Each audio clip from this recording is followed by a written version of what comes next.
how do I actually identify the areas I'm struggling most in? It's a very interesting question in that it's actually one that's super easy to solve.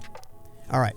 We have something called the 8 pillars of life. It's 8 specific areas that you need constant vigilance and focus on in order to actually win with your life. Okay. If you're so heavily focused on financial matters, chances are you're going to have bad relationships because there's no focus. Okay. So what I want you to do is I want you to go ahead and watch our whiteboard lesson on the 8 pillars of life to get super clear on what the 8 pillars of life are. All right. Once you do that, once you've identified all 8 pillars, list the 8 pillars and do nothing more than ask this question. How successful or fulfilling am I in this area right now? On a scale of 1 to 10, 1 being, I really am not making any progress. I don't feel like I'm going nowhere. Like I'm totally stuck in this area. To 10, dude, I am amazing at this area. Everybody should be learning from me. Maybe not quite so prideful, but you get the point.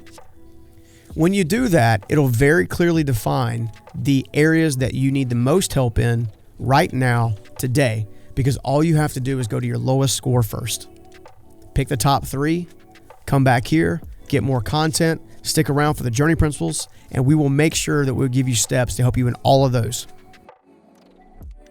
What do I do if I just graduated college, but I have no clear sense of direction? The question I would have for you is, if you have no clear sense of direction, what did you go to college for? Right?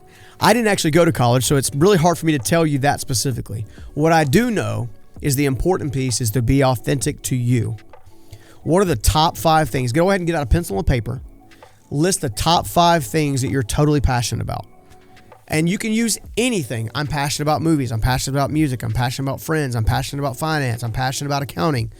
I'm passionate about painting pictures. I'm passionate about being on a podcast. Whatever that thing is, list it down, okay? The next thing I want you to do is I want you to take 5 other areas, so another 1, 2, 3, 4, 5, and list out 5 things that you would do for free today if money was no object. Take a hard look at that list, okay? Consider writing down some of the strengths that you know you have, some of the yearnings that you know you have. Not necessarily what you want from life, but ways in which you think you can add the greatest value in life, okay? And then what I advise you to do is to take a pen and pad, grab a highlighter, and try to connect the dots. I once had a young man that I was working with who asked me a very similar question. And we discovered by this same simple process that he was passionate about people, he was passionate about housing, and he was passionate about sales.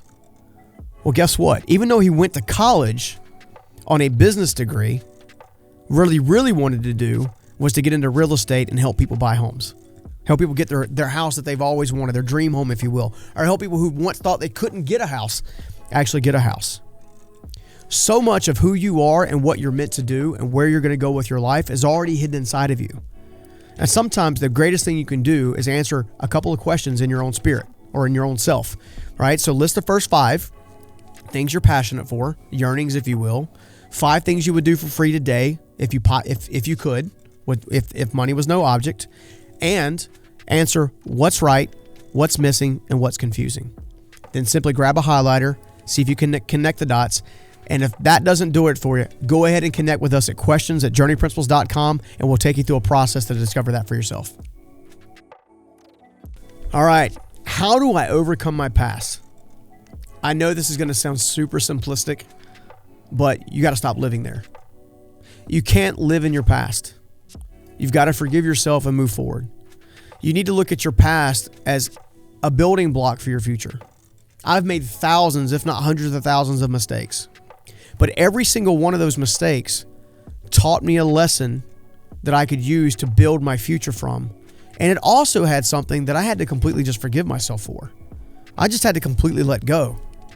Me beating myself up on a regular basis was never ever going to help me win. Instead, all it was going to do is keep me stuck. And let's face it, you don't want to be stuck. I don't want you stuck. My team doesn't want you stuck. We want you winning. So leave your past in the past. Focus on your future. What you focus on, you feel. You want to feel optimistic and passionate and driven and motivated and alive? Focus on where you're going. Don't let where you've been disrupt where you're going. Steve Myrick told me a long time ago. He said it's important to know where you've been because you have some lessons there. He said, but it's more important to be focused on where you're going, because that's where your impact is made. You will not have a single brick that you've used for failure, so to speak, that you've used to break the glass walls of your heart, that cannot be used to lay a foundation for your future. I believe that if you'll focus on your future just as I did, you'll start winning, and you'll start winning big. You will, and you can go from stuck to unstoppable in a whole lot less time than you possibly think imaginable. So leave your past in your past, focus on where you're going, let us help you get there, and we'll see you in the next question. How do I stay optimistic when I feel like I'm failing all the time, or my results say I'm failing all the time? This one's very interesting in that this is something I used to struggle with on a regular basis. As someone who started out my journey as feeling unloved, unworthy, and completely lost with my life in a radical wreck in every single area, this is something that I had to overcome very quickly. The secret to making sure that your failure doesn't trump where you're going is to make sure that you know, as long as you're learning, you're winning. There is no such thing as failure. You see, I thought that if I didn't get it right the first time or the second time or the third time, then I myself was the problem. I was the failure. Like I've told you guys before, when it comes to life mastery and life skills, how can you be mad at yourself when no one's ever actually taken the time to teach you how to win? And how to win at money, how to win at relationships, how to win in your emotional life. If you don't know how to win, you don't have a proven process, how can you possibly be mad at yourself for doing that? There's no reason to look at failure as the end. Failure offers nothing more than lessons learned. As long as you are constantly learning the lessons and constantly leaning into perseverance, every single failure will lead towards your freedom, and a lot of it. If I had stayed the homeless kid stuck in a car, sleeping in a car, and never taken the chance to develop my mind, my body, and my soul on a regular basis, can you imagine the impact that would not have been made? Now's not the time to give up. Now's not the time to throw in the towel. You need to keep fighting.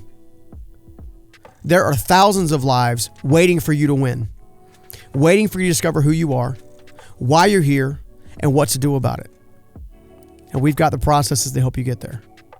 So failure's not the problem. How you're looking at failure is the problem. Don't focus on what has happened that's causing you to slow down. Instead, focus on what you can learn and how you can use it to leverage your future and start winning. I'll see you in the next video. And please, if you don't mind and you enjoyed the life mastery content we're building, consider hitting the subscribe button and also hitting the bell so you'll be the first to get notified anytime we release new content.